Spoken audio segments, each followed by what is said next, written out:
Tufanye hivi. Tunashukuru Mungu kwa sababu haya yamefanyika, lakini siruhusiwi kuongea juu yake.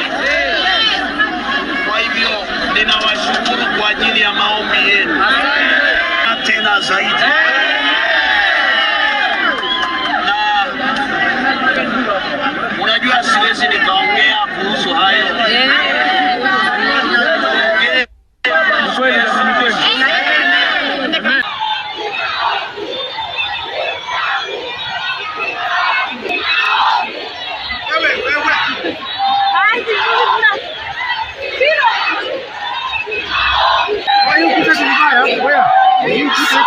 Ukuta hii si nzuri, tegemee ukuta.